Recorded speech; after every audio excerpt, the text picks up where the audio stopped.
Welcome to Eureka Street Crypto. This is my anti-professional crypto channel. I'm just a barely sane dude who fell down the cryptocurrency rabbit hole. This channel is my fumbling attempt to communicate myself outside my own head about my journey in the crypto space. It is basically my brain dump. None of this is actual financial advice.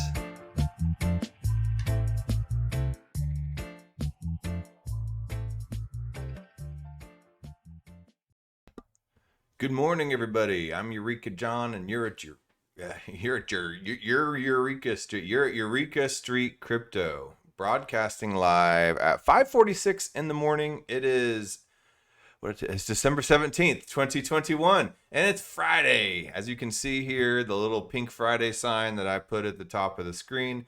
All these day indicators, these little day graphics that I put, they're all paintings that I make with my daughters and with my wife and stuff like that. She actually made this one. She made Friday. That's her favorite day.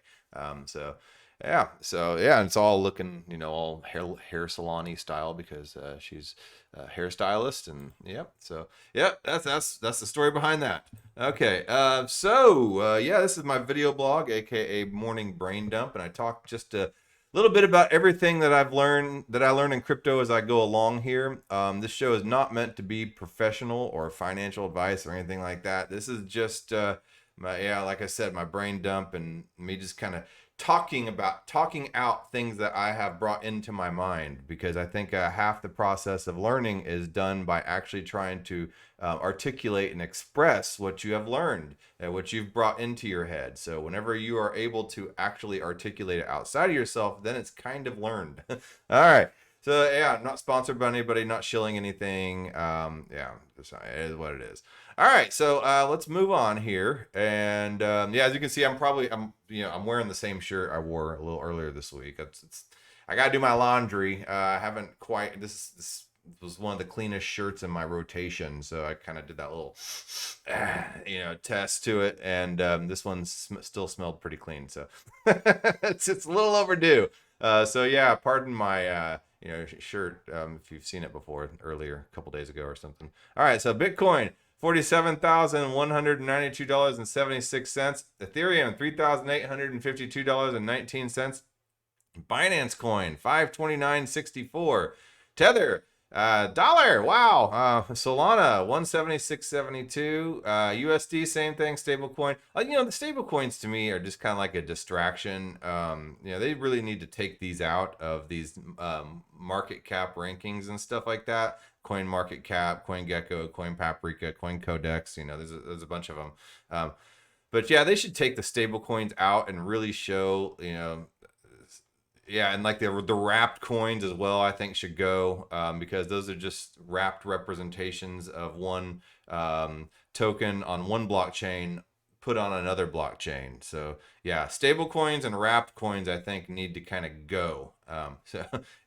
Anyway, so Bitcoin, is still, everything's still moving sideways. Pretty much. I've been seeing a lot of heat and a lot of hate on Polkadot lately about why it shouldn't be in the top 10. I don't really know enough about Polkadot to really have an opinion, but interesting. Polygon 204. Let's see where else we got. Crypto.com 53 cents, Chainlink at 1901, and then we have Axie Infinity up in number 26 at 95.36. I was listening to the Coin Masters yesterday on my commute home, and they were comparing, they weren't comparing, but they were talking about two Metaverse tokens, Axie Infinity and Wilder Worlds. And Axie Infinity looks great, but I agree with them. It's kind of had a big run up, and right now it is one of the dominating Metaverse tokens. And I think it sounds really cool. Buy 3 Axie Infinities to start the game and play it, and build up your players, and then you can lease out your players, and you can have other people play with yours, and then you get a percentage of their winnings and stuff like that. It's a really cool way to kind of earn some passive income, and I don't know, I just think it's a cool concept. I love the whole idea of it. So I don't know, but the thing is, I feel a little late to it, because it is kind of the OG of the some of the Metaverse gaming tokens and stuff like that. But yeah, like Human DAO is, set up, their token based on games like Axie Infinity, the play to earn games, in which they would be letting investors invest in in Human DAO, which would buy the Axie Infinity characters and then let them out to people in underdeveloped nations and stuff like that, and poor people to be able to play with those. And then, of course, the people playing with those get to hone their skills so they can eventually buy their own Axie characters. And then and then they're earning income through that. And then the people that have invested in HDAO who bought those characters would also receive a percentage of the winnings as well. So it's kind of a win-win situation. It sounds pretty cool. But yeah, there's a lot of creative ways of stuff coming out. And then they Crypto Masters compared. Well, they didn't compare. Like I said, they just talked about two projects, Axie Infinity and Wilder Worlds as well. And Wilder Worlds sounds pretty cool too. And that one is new and up and coming.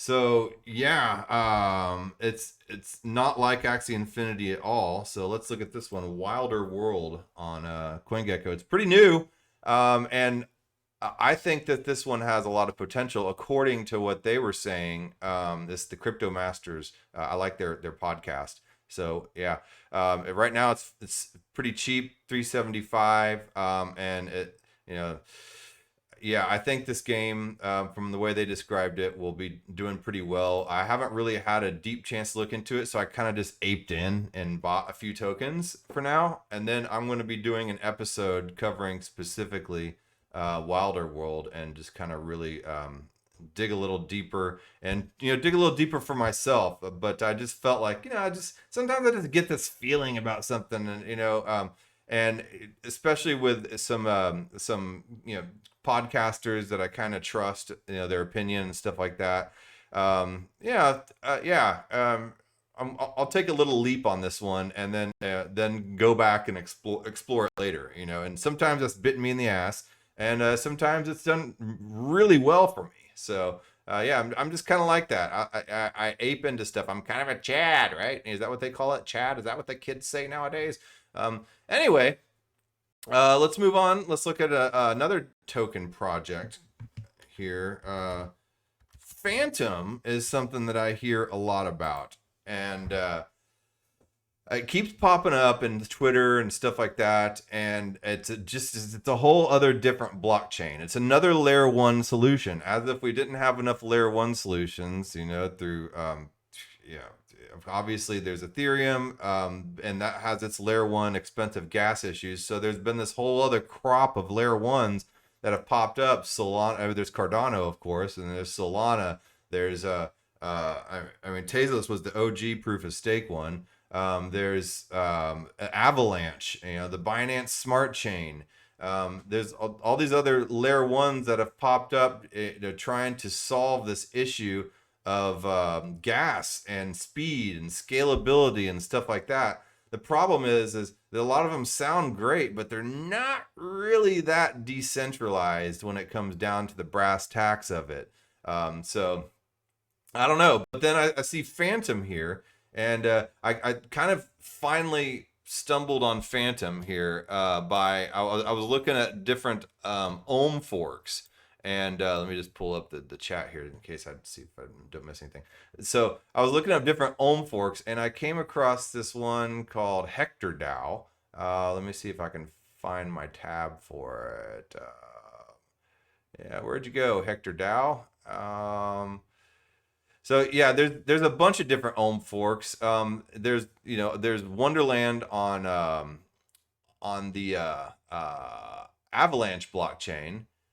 I believe KlimaDAO is an Ohm fork on Polygon, and then there's Rome DAO, which is on the Polkadot Kusama in the Polkadot Kusama ecosystem, and then there's Hector DAO, and I was like, oh, that's interesting. So I went to the website Hector DAO here, and I took a look.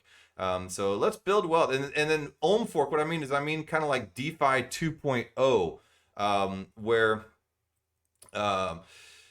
basically it's protocol owned liquidity, because a lot of times whenever you're providing liquidity to these AMMs, and you give 50-50 of a particular token, and a lot of it is, these protocols, and say, for instance, I don't know, like Adamant Finance and Ethereum is a liquidity pair. Well, you would get a liquidity token representing that. But the problem is once the rewards run out, or once some of the protocols kind of come out of vogue for their little uptick for a little bit, then everybody kind of pulls out of their liquidity and rug pulls the protocol, and then the people, the honest actors in that protocol, kind of they end up getting rug pulled, and basically they're just stuck with empty bags. As people move around, because there's different types of investors. There's the people that are like the loyalists. They love the program. They completely dig in and dive in and believe in everything that the protocol is about and what they're doing, and they're in it for the long haul. Then you kind of have the tourists. They jump in there. They take advantage of the new rewards, because a lot of times VCs will help sponsor a lot of these protocols. They'll pump money into it. There's real high APYs and high rewards at first, so kind of be a little wary whenever you see some protocols with some extremely high APYs. It means they're trying to get their protocol going. But what happens whenever those rewards end out, the APYs drop, and everybody kind of gets a little ho-hum. And then the tourists, who don't necessarily believe in all the ideology behind the protocol, they move on to other stuff and they pull out. So what DeFi 2.0 is doing is they're buying the liquidity pools, the liquidity pool tokens. So whenever people put in 50-50 on a protocol into the liquidity to earn the transaction fees on the automated market maker DEXs, the decentralized exchanges, and they're earning the transaction fees, and they hold those liquidity pool tokens. But whenever they pull out, they sell those liquidity pool tokens, they sell the liquidity position, and then the protocol behind it all goes broke. So what the protocol is doing is they offer bonds, and they offer their tokens at a cheaper discount if you basically sell your liquidity pool tokens back to the protocol. So that way the protocol has control of the liquidity pool tokens that you get whenever you're providing liquidity as a representation of your position in that pool. You're selling those back to the protocol, and then you're getting that token at a discounted price because you sold it to the protocol. And so they now are the ones in custody of the liquidity positions. So they're the ones in charge of the people that of the tokens that represent the 50-50 positions in the liquidity pool. And if you aren't familiar with what liquidity pools are, you should probably go back and look at like how Uniswap works. But it's basically a pool where everybody can kind of put in and take out to be able to do their trades with. And whenever you provide liquidity to those pools, you get a percentage of the transactions. So whenever you put the tokens into that liquidity pool, you get a token that represents your position in that. And like I said, people are tourists with these protocols, and then they'll put in, sit for a bit, and then they'll take out. And then if a bunch of people do it all at one time, it makes that initial protocol go broke. And then it leaves a lot of the loyalists as bag holders. So yeah, DeFi 2.0 allows the protocol to buy those liquidity pool positions. So they're now in control of the liquidity pool. So it prevents rug pulling, and it's kind of a newer way to do DeFi. It's safer. It helps protocols grow in a substantial way, and not just kind of based on on moving along with the wind. So yeah, that was Olympus DAO that started that. And then since then, there's been a bunch of forks of fork is basically somebody copies the code of a blockchain but puts some of their own tweaks and stuff like that on it, and they create a new blockchain from that original code, because blockchain code is open source, or it should be anyway. So yeah, and Hector Dao is one of those forks. And Olympus DAO is on Ethereum blockchain. Well, Hector DAO is on the Fantom blockchain, to come all the way back around to Fantom. Wonderland Times on Avalanche. You have Klima DAO on Polygon. You have all these different forks of these. The Rome DAO is on Kusama Polkadot ecosystem. So you have all these different forks of the same type of protocol, DeFi 2.0, just on a different blockchain. So here's Hector Dao, and then part of the 3.3 is that represents bonding and staking, right? I don't really understand what their 4.4 is. I haven't really had a chance to dig deep into Hector DAO because I just pulled up the website and I started to read through it. And then I saw that it was on the Fantom blockchain. And then I started going down a rabbit hole down as to what is Fantom because I'd been seeing it. And I was like, you know what? I need to just go take a look at Fantom. So what is Hector DAO? It's a decentralized protocol based on the HEC token, collateralized and backed by the Hector DAO. Okay. HEC will be the reserve currency on Fantom. In order to maintain price stability, Hector will use algorithmic reserve currency algorithm and will also be supported by other decentralized assets. Interesting. Okay. So how does Hector work? Treasury revenue is step one. Liquidity pool fees and bonds. So liquidity pool fees as well as bond sales increase Hector's treasury revenue, and they also lock in liquidity and help control the HEC supply. So yeah, like I said, the people that have provided liquidity get those liquidity pool tokens. Well, it looks like the Hector protocol is buying those liquidity pool tokens, and so that increases Hector's treasury. And so they sell those people the bonds, and I guess the HEC token at a discounted price. So they lock in that liquidity. So that liquidity is not going anywhere because liquidity is very important for a DeFi protocol to work. Because if there's no liquidity, you're basically screwed. You're holding these tokens and you have no way to like trade them, or sell them or buy them or whatever, so that's, they lock in liquidity and help control the HEC supply. So number two, treasury growth. Hector's treasury.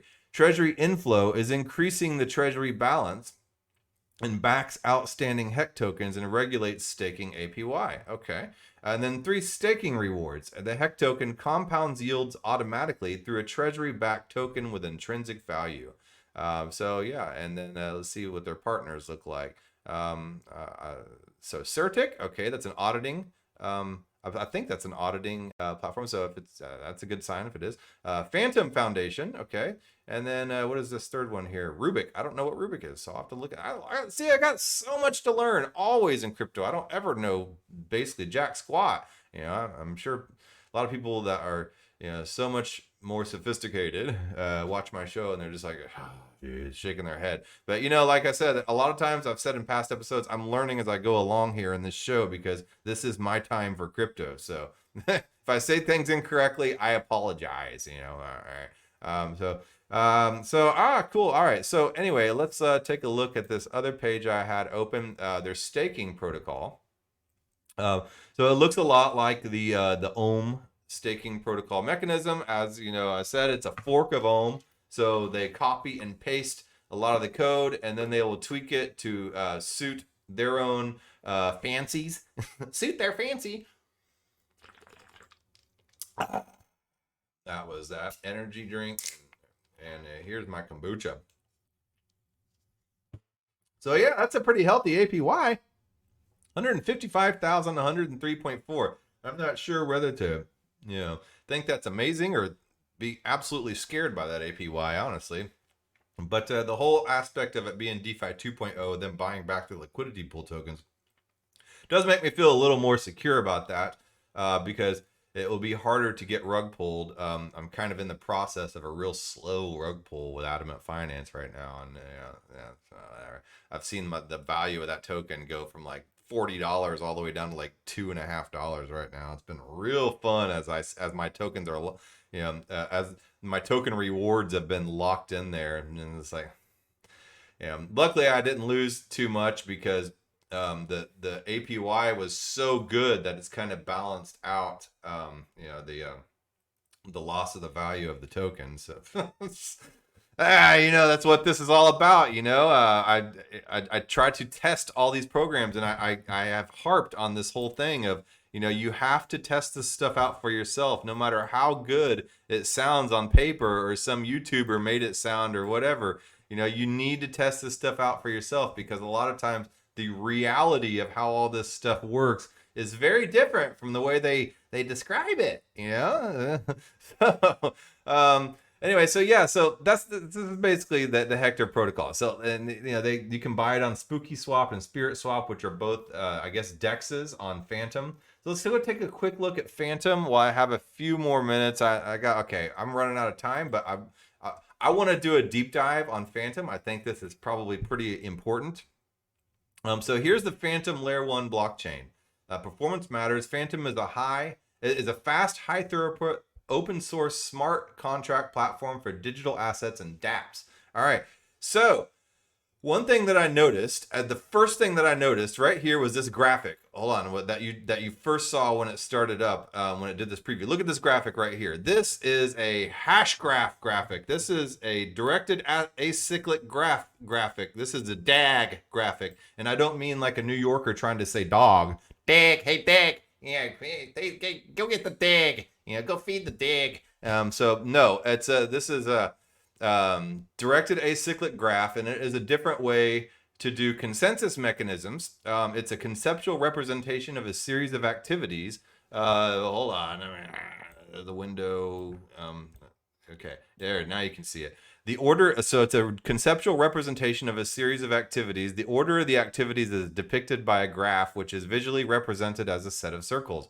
From one representing an activity, some of which are connected by lines, which represent the flow from one activity to another. Each circle is known as a vertex, and each line is known as an edge. Directed means that each edge has a defined direction, so each edge necessarily represents a single directional flow from one vertex to another. Acyclic means that there are no loops, i.e. cycles, in the graph, so that for any given vertex, if you follow an edge that connects that vertex to another, there is no path in the graph to get back to that initial vertex. And if that made absolutely no sense to you, don't worry. It doesn't make sense to me either. But then again, I'm not the sharpest tack sometimes. But that's okay. It's a different way of doing a type of consensus mechanism, and it's used. It was used, I believe, first by Hedera. Okay, Hashgraph Technology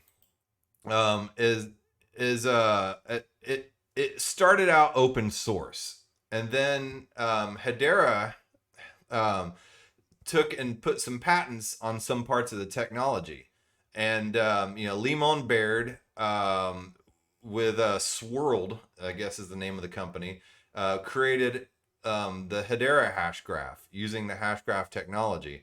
Well, it seems like Fantom has created a fork, I guess, of that Hashgraph technology and created Fantom. Now, a lot of people that are proponents of Hedera Hashgraph say Fantom is violating patent rights and all this other stuff, and that there's some big lawsuit action forthcoming, so it might be something to worry about if you're holding Fantom. But then again, I like Fantom. Hedera Hashgraph, I did a video back on it a while back, and the Hedera Hashgraph community, they jumped all over my ass about a lot of stuff that I was saying that they thought didn't sound right or was inaccurate, and that's fine. I understand. I'm not like the most articulate person and most sophisticated person describing a lot of this stuff.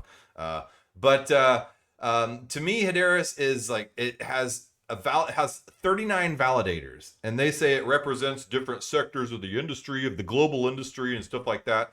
But to me, a lot of those companies are all owned by the same big banks that are all interrelated and control the entire world, right? So it's not decentralized, as I don't care what they say. Fantom seems to be a little more decentralized. So let's take a little more look at this. So let's see here. So here, Fantom, stake Fantom, earn rewards, participate in staking Fantom to secure Fantom network and earn FTM tokens as a reward. To stake, you don't need any particular hardware or device. You can do it directly from your phone or PC. So you can earn some decent staking rewards. Okay. But my point is that you can run a node. And it seems kind of like, it's 500,000 Fantom, which is not necessarily cheap. But if you have the hardware, you can do it, and you don't have to be one of 39 massive corporations, global corporations, and stuff like that. And they argue, well, Swirlds isn't a global. Come on, it's sponsored. It's basically an offshoot of some of these really large investor type people that are tied to all these global corporations, and some of these other nodes. Another one was tied to a major bank in like Africa. Yeah, So validator nodes are an essential part of the Fantom network. Validators run a full node and participate in consensus to increase security and forge new blocks. So I think that Fantom is a little more of a, I guess, democratic form of Hedera Hashgraph. The more the people's Hashgraph type of technology. Of course, these people don't call it Hashgraph; they call it Lachesis. So let's take a look here. Consensus algorithm. Why Legisus? We created Legisus to overcome the limitations of previous consensus algorithms. It is in fact the ideal option for applications that need high throughput, fast finality, and bank-grade security. In today's fast-paced world, anything that requires a wait or delay of any sort would simply not be used, especially in the world of credit cards. They've said, I mean, when I did the Hedera Hashgraph research, I saw that Hashgraph technology, DAG technology, can operate literally at the speed of high-speed traffic, like stoplight signs, cars, IoT devices, cars watching out for each other, and do it in a decentralized way. So that is one of obviously Bitcoin and Ethereum layer 1 are not going to be able to operate at that type of speed. So you need something a little faster to do so. But the problem is a lot of times with speed, you get the blockchain scalability trilemma come in. So when you get speed and stuff like that and scalability, you'll a lot of times sacrifice decentralization. And that's one reason why Bitcoin is still relevant today. I mean, it sucks for speed, but it maintains its value because of its decentralization, and that is censorship resistant, and it basically cements the idea that Bitcoin is a amazing source of truth. And what are you buying whenever you're putting stuff on the Bitcoin blockchain or you're buying Bitcoin? You're buying truth, and I think that in the end will completely make Bitcoin, a world reserve, a gold, something that treaties are backed by between nations and stuff like that, if nations even exist then. But you know what I'm saying. In order to operate in everyday real life, we need scalability and speed. So the problem is like Hedera Hashgraph is the validators are 39 major corporations around the world representing different sectors. That's how they decentralize it. But Fantom seems to be a little more democratic about it. So anyway, they use a combination of that DAG technology. Then they talk about here their consensus algorithm. Then they go through the basics of Byzantine fault tolerance, to practical Byzantine fault tolerance, to Nakamoto consensus, to asynchronous Byzantine fault tolerance, which is what Fantom and Hedera Hashgraph uses. So Byzantine fault tolerance is the ability of a distributed network to achieve consensus, therefore to operate despite incorrect information or malicious participants within the network. So even if a few nodes go bad, they that are not acting in interests of the entire network and lie about whatever the state of the block is, they can still figure out the right answer and move forward despite bad actors. And then practical Byzantine fault tolerance is they have the nodes reach consensus about a decision, such as the validity of a block in the case of a blockchain, by passing messages amongst each other about the decision. In this system, security increases with the number of honest nodes. The honest nodes agree on the correct decision and reject the incorrect decision proposed by malicious nodes, as long as the number of malicious nodes is less than 1/3 of the total. PBFT can reach consensus at a fast pace because all the nodes are in constant communication with each other and there's no need for multiple confirmations. Transactions are finalized as soon as the nodes agree on the decisions. They have a leader that initiates the decision and broadcasts it to secondary nodes. So there's kind of like a little bit of a hierarchy within the nodes.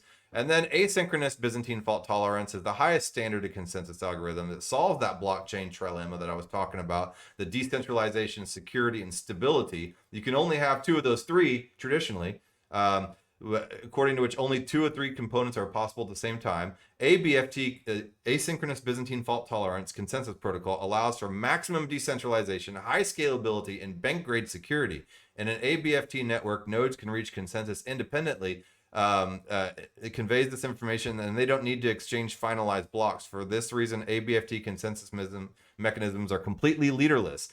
So this leads to the Lachesis consensus, Legisus is a DAG-based aBFT consensus algorithm that offers tangible improvements over both classical and Nakamoto models. Legisus is asynchronous, leaderless, and final, while also being Byzantine fault tolerant. So that's cool. So how does Legisus work? Each Legisus node stores a local acyclic directed graph, the DAG, composed of event blocks, each of which contains transactions. The DAG, capturing that happens before relationship between the events, is used to calculate an exact final order of events and hence transactions independently on each node. And what they're calling Lachesis, Hedera Hashgraph calls gossip, the gossip protocol. Unlike proof of work, round robin proof of stake, coinage proof of stake, and even synchronized BFT, Lachesis nodes don't send blocks to each other. Only the events being synced only the events are being synced between nodes. Validators don't vote on a concrete state of the network, so there doesn't need to be some kind of state oriented type of what is the state of the network right now. Instead, so they don't vote on that. Instead, they periodically exchange observed transactions and events with peers, which sounds exactly like the gossip protocol that the Hedera Hashgraph has a patent on. So unlike classical consensus such as pBFT, Lachesis doesn't use new events in the current election. Instead, new events are used to vote for the events in 2 to 3 plus previous virtual elections simultaneously. This leads to a smaller number of created consensus messages at the same event and is reused in different elections. Hence, Lachesis achieves a lower time to finality and a number of smaller communication overhead compared to synchronous BFT. So a lot of this is really some complex stuff that I don't have my head wrapped around, and I'm just kind of reading it as I go along. But I did find a Reddit thread on Hedera Hashgraph versus Fantom. Say, can someone who's much more intelligent than me tell me why Hedera is superior to Fantom? It seems like they're both aBFT, use gossip, charge a fraction of a cent, and Fantom seems to be leaderless like Hedera. I'm trying to understand what differentiates the two, and I thought Hedera had a patent on Hashgraph technology, so how was Fantom able to achieve this with blockchain? Thanks in advance. By the way, I hold HBAR, and just to genuinely better understand, not trying to belittle it. I mean, I hold a little bit of Hedera Hashgraph. I bought it a long time ago, and I haven't really done anything with it. Let's see here. There is a patent on gossip, as one of the commenters said, and gossip and virtual voting by Hedera. Sooner or later, it will bite Fantom if they are copying it. Governance is one of the most important parts of the network. Hedera is governed by the top 39 corporations from around the world. These represent different sectors. Look at the applications. Number 3, look at the applications being built on Hedera. The Rona 19 vaccine tracking, coupon bureau medical records, and then valid rumors about central bank digital currencies. I don't like this. I don't like the whole passport thing, that discrimination, segregation, regardless of what your views are on the jab. I don't like that stuff, and I will say that out loud. So if Hedera is the instrumentation and the tool to bring that about, then I don't like it, period. I'll sell my Hedera for that reason. So anyway, in addition, given it's open source and does not have a distributed governance model, there's a potential for the distributed ledger technology to fork. If it forks, we have an airline reservation and a concert ticket now sitting in 2 ledgers, which is the correct one. It's fine with Bitcoin because it's just a Satoshi. When you have a real life service or a good embedded along with Satoshi, then potential instability should be a huge red flag in my opinion. Agree strongly with the gossip about gossip. If they are using this to achieve consensus, then it's not legal unless they have permission from Hedera Hashgraph, aka Swirlds, or whoever owns the patent. So gossip is Lachesis, pretty much. Is Fantom copying Hedera Hashgraph? I don't know. So the 39 corporations on Hedera's governing council are not the top 39 corporations from around the world, is what a commenter said. Yes, Google, IBM, and maybe LG, but most of the others are not, such as Swirlds, Tata, Nomura, Magalu, Wipro, and Zane. I'm not saying that these are not good companies, but it's hyperbole to say they're the top. I disagree. Then somebody else said they're all industry leaders in their own sectors, and now the biggest bank in Africa just joined the Hedera governing council. Can you say CBDC? They're not all industry leaders in their own sectors, but it appears the addition of the bank is a good sign. Time will tell. So yes, they are all leaders in their own sectors. A simple Google search should cure your ignorance. Oh man, gotta love the internet.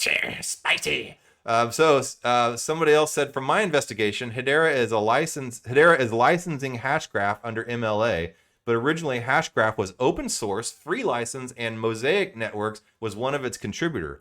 They furthered the development and made the Lachesis, which later became Fantom's foundation for aBFT, asynchronous Byzantine fault tolerance.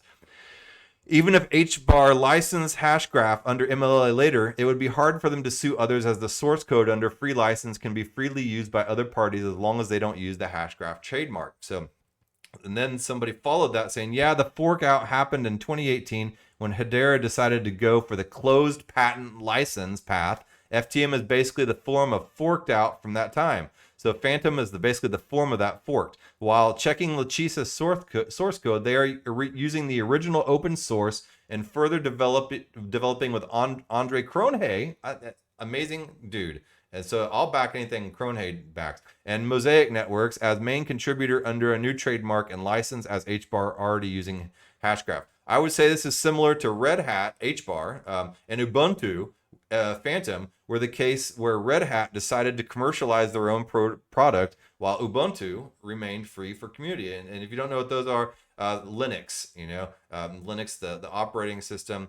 There's the paid for version, and there's the open source one, and all like the computer people and stuff like that. They say it's not real unless it's like open source Linux, So and yeah, I think that's pretty cool that Fantom is kind of going the direction of Ubuntu. So yeah, it just makes me honestly not like Hedera Hashgraph a little more and more. So for me, that's the governance and already adopted use case. Fantom seems to be pushing a lot of questionable DeFi for their tokens too. And if you look back at Hector Dao and that 150,000 APY, I can see why some people might think that. Some people think they might be violating the Hedera Hashgraph patent. I don't know. I just don't see the same level of seriousness overall. And if seriousness means being aligned with the top 39 corporations globally in the World Economic Forum, then I guess then Fantom's pretty silly, isn't it?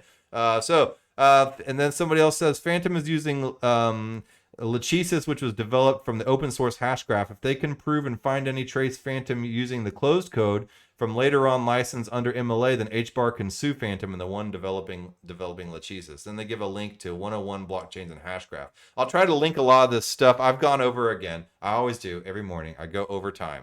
So yeah, so that being said, I'm going to play around some on the Fantom blockchain. I like this whole idea of this Hashgraph, this DAG technology kind of being a little more democratic and kind of more the people's Hashgraph, because I agree that classic blockchain consensus mechanisms need to evolve a little more for real life, real world type of high speed traffic type of stuff, but not owned by the top 39 corporations in the world. So I like what Fantom's doing. I like how it sounds. I love the fact that Andre Cronje is deeply involved in it. There seems to be some DEXs and some DeFi protocols on it, even if they're called questionable by some commenters, whatever. Anyway, this is just my quick little rundown on it. I obviously will be digging in deeper. I may buy some Hector Dao tokens. I don't know. So, all right. Well, I will talk to you guys tomorrow. All right. Later.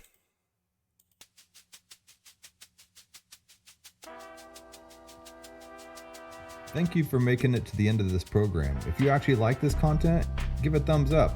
And if you want to hear more, just hit the subscribe button.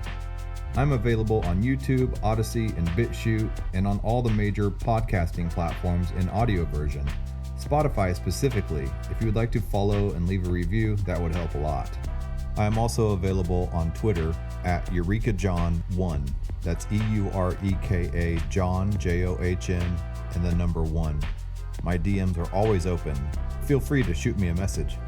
Thanks again.